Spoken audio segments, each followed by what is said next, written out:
नमस्कार बंधुरा आज के हमें बेगुन पोड़ानो झमेला छाड़ा आज के दारुण स्वादेर बेगुन भर्ता बानिए देखाबो। तार जोन्नो एखाने एकटा बेगुन निये नियेछि। बेगुनटाके परिष्कार करे आगे थेके धुए मुछे एरकम आमी दुई आर्धेक करे नियेछि। आपनारा चाइले छोटो छोटो करे निते पारेन। एखाने दुटो टमेटो एरकम आमी दुई आर्धेक करे नियेछि। बेगुन पोड़ा तो आमरा बाट छाड़ा खेते पारी ना, किन्तु एई बेगुन भर्ताटा কোনো বাড়ের প্রয়োজন হয় না, যেদিন সেদিন আপনারা বানিয়ে নিতে পারেন।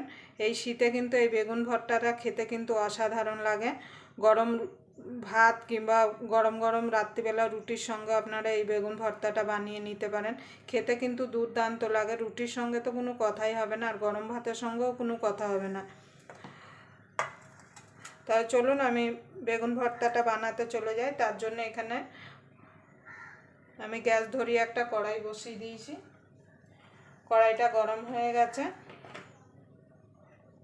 এবার দিয়ে দেবো তেল। তেলটা কিন্তু একটু বেশিই লাগবে।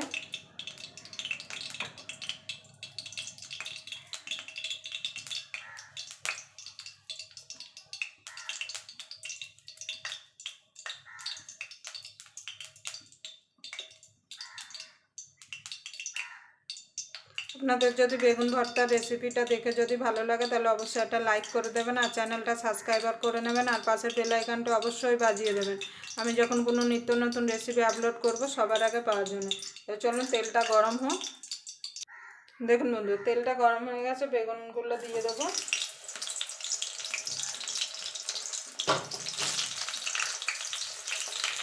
আমি দুটো দুটো করে ভেজে নেবো। পাশে টমেটোও দিয়ে দেবো দুটো, কেন একসঙ্গে হবে না। দেখুন বন্ধু, বেগুনটা ভাজা হয়ে গেছে, দেখুন তুলে নেবো। এইভাবে বাকি বেগুন টমেটো দুটো আমি ভেজে নেবো।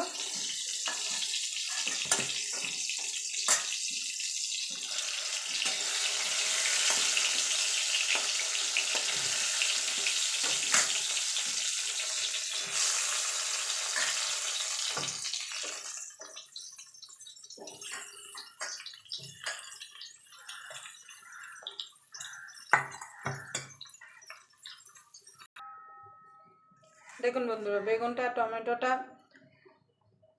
ভেজে তুলে নিয়েছি।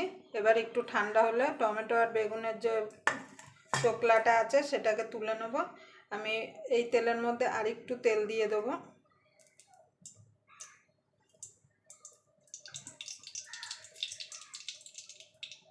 এবার এটা গরম হওয়া পর্যন্ত অপেক্ষা করব। দেখুন বন্ধু, তেলটা গরম হয়ে গেছে। এখানে আমি মিডিয়াম সাইজের দুটো পেঁয়াজ কুচিয়ে রেখেছি, সেটা দিয়ে দেবো।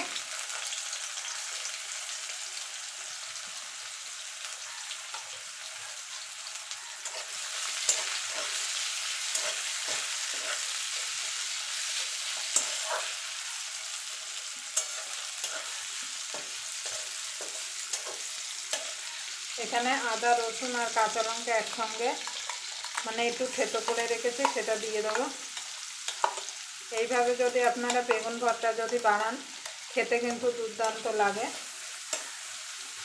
ঝালটা আপনাদের স্বাদ মতো দেবেন। আমি এখানে 6-7টা কাঁচা লঙ্কা দিয়েছি। দেখুন বন্ধু, টমেটোর এই যে চোকলাগুলো তুলে নেবো, বেগুনেরও চোকলাগুলো তুলে নেবো। এইভাবে টানলে কিন্তু চোকলাগুলো উঠে যাবে। এই যে দেখুন, এইভাবে টমেটো বেগুনের চোকলাগুলো সব আমি তুলে নেব। দেখুন বন্ধুরা, ভাজা হয়ে গেছে। দিয়ে দেবো অল্প একটু হলুদ গুঁড়ো,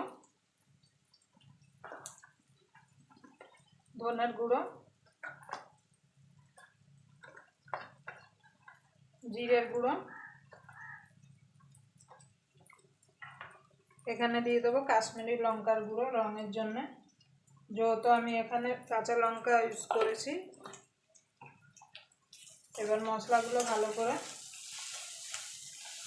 আদা রসুন আর পেঁয়াজের সঙ্গে কষিয়ে নেব। দেখুন বন্ধুরা, মশলাটা হয়ে গেছে। এবার বেগুন আর টমেটোটা দিয়ে দেবো। আমি এখানে দুটো শুকনো লঙ্কা কিন্তু ভেজে নিয়েছি।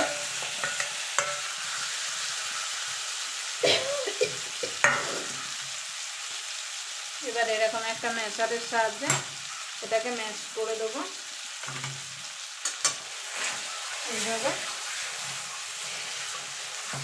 আপনাদের কাছে যদি ম্যাশার না থাকে আপনারা গ্লাসের পিছন দিয়েও কিন্তু এইভাবে ম্যাশ করে দিতে পারেন। এইভাবে ম্যাশ করে নেব। দেখুন বন্ধু, সুন্দরভাবে ম্যাশ করে নিয়েছি।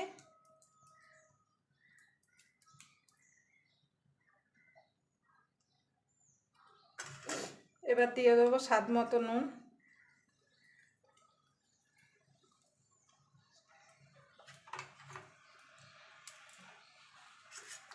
এবার এটাকে ভালো করে যতক্ষণ এর জলটা না টেনে যাচ্ছে ততক্ষণ এটাকে রান্না করে নেব।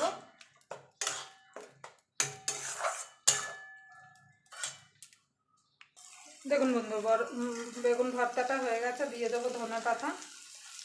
আপনারা কিন্তু এর মধ্যে আমচুর পাউডার কিংবা চাট মশলা দিতে পারেন, তাতে কিন্তু খেতে আরও ভালো লাগবে। সামান্য একটুখানি লেবুর রস দিয়ে দেবো আমি।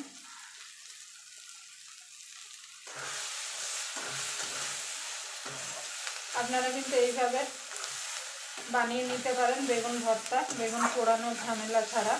খুব সহজভাবে কিন্তু বানানো হয়ে যায়।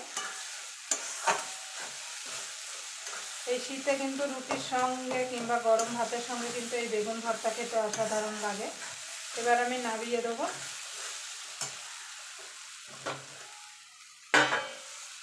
আবার আপনাদের সঙ্গে কোনো নতুন রেসিপি নিয়ে দেখা হবে। ততক্ষণ পর্যন্ত আপনারা ভালো থাকবেন, সুস্থ থাকবেন।